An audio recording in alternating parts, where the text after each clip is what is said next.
Hello, magandang tanghali pong muli sa ating lahat. Ngayon po ay isa na naman pong gayuma ang ating ituturo sa inyo. Ito po ay ibulong or bulong po sa hangin. Ito po ay pwedeng-pwede sa ating mga mahal or pwedeng-pwede sa taong ating iniibig upang ang taong ito ay hindi na mapapakali sa kanyang kinaroroonan sa kakaisip sa iyo. Ikaw lamang ang kanyang pakaiisipin.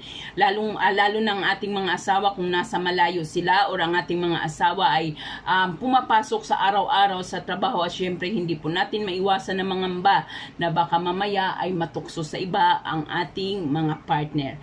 Ito po ay upang sila ay hindi na makaiwas sa tukso at hindi na mag-isip na maghanap pa ng iba, kundi ikaw lamang ang palaging magiging laman ng kanyang puso at kanyang isipan. Ito din po ay pwedeng-pwede po natin gawin sa ating mga napupusuan na sa tingin natin ay hirap na tayong ibigin pabalik. Ngunit paalala, wag na wag po ninyo itong gawin sa hindi mabuti or paglalaruan lamang po ninyo ito. Tiyakin po ninyo na kung gagawin ninyo ito para sa taong lihim yung iniibig ay 100% na kayong sigurado na sa inyong damdamin. Sapagkat once na ginawa nito, once na tumalab na po ang bisa ng gayumang ito, ay tinitiyak ko sa inyo na hindi ka natatantanan ng taong iyong ginagawan nito. Kaya make sure na bago mo ito gawin sa taong iyong lihim na iniibig ay 100% ka nang sigurado sa iyong damdamin. At wag na wag mo itong laruan kung ayaw mong dobling balik ang mapapas sa inyo. So ayan po, sa gabi ay magsindi ka ng kandila. Isang kandilang pula o kaya naman ay kulay pink.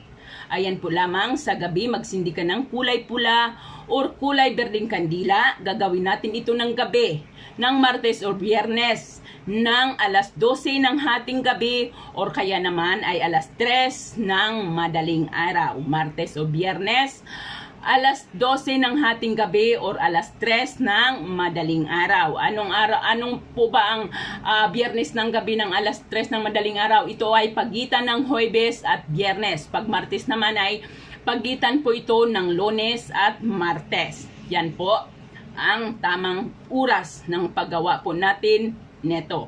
Kung wala pong ibang oras, kung wala kayong time sa paggawa na yan, ay maghintay po lamang kayo ng ibang pagkakataon upang magkaroon kayo ng time ng Martes or Biyernes sa pagitan ng alas 12 or alas 3 ng madaling araw.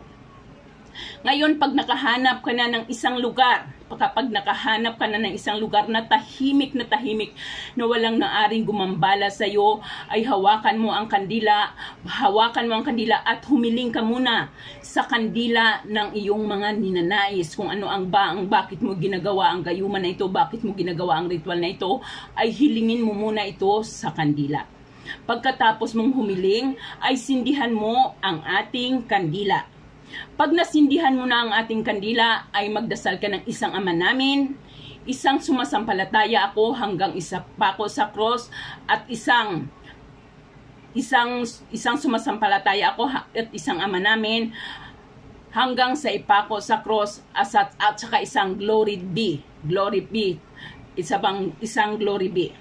Pagkatapos mo yang magdasal, ay saka mo usalin ang kanyang beses, ang kanyang pangalan. Usalin mo ang kanyang pangalan ng 3 beses. So pagkatapos mong magdasal ng isang Ama namin, isang sumasampalataya ako, at isang glory be, ay bigkasin mo ang kanyang pangalan ng 3 beses. Halimbawa, siya si Marco DiCarpio. Susuko ka sa akin. Ang iyong buong puso at isipan, ako lamang ang magiging laman. Yan po. Pagkatapos mong bigkasin ang kanyang pangalan ng 3 beses, bigkasin mo ang salitang ito.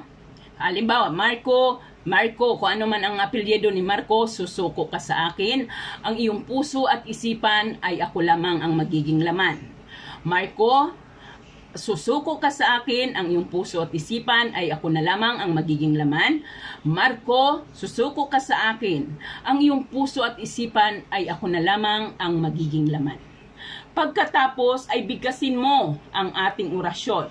Bigkasin mo ang ating orasyon ng 7 beses. Ilalagay din po natin ito sa ating description box. Narito po ang ating orasyon na ating babanggitin ng 7 beses. Tandaan po, 7 beses. Factum it mariatum hom salakates satarnates. Sumuko ka sa akin, kasinoto honoro croster, forinot katipa, karnos noktar raiban, beranter igosom niammat niamhom, ad nohire de gloriom. 7 beses pong ulit-ulitin ang ating orasyon. 7 beses mo itong ulit-ulitin. Gagawin mo ang ritual o gayumang ito ng sunod-sunod na 7 gabi. Dapat ay walang laktaw. Kung paano mo ito ginawa sa umpisa, ay ganun mo ito gagawin sa susunod pang 6 na araw na natitira. Gabi-gabi po yan. Gabi-gabi ng parehong oras. So pag naumpisahan mo ito ng alas 12, dapat sa mga susunod ay alas 12 din. Ngunit kung naumpisahan mo ito ng alas 3, ay alas 3 din hanggang sa matapos ka ng 7 araw. Dapat po ang paggawa nito ay walang laktaw. Walang laktaw. Kung ikaw po ay nakalaktaw na isang beses, ay babalik ka ulit sa pinakauna. Mag-i-start ka ulit ng Martes or mag-i-start ka ulit ng Biyernes. Sapagkat nalaktawan mo ito.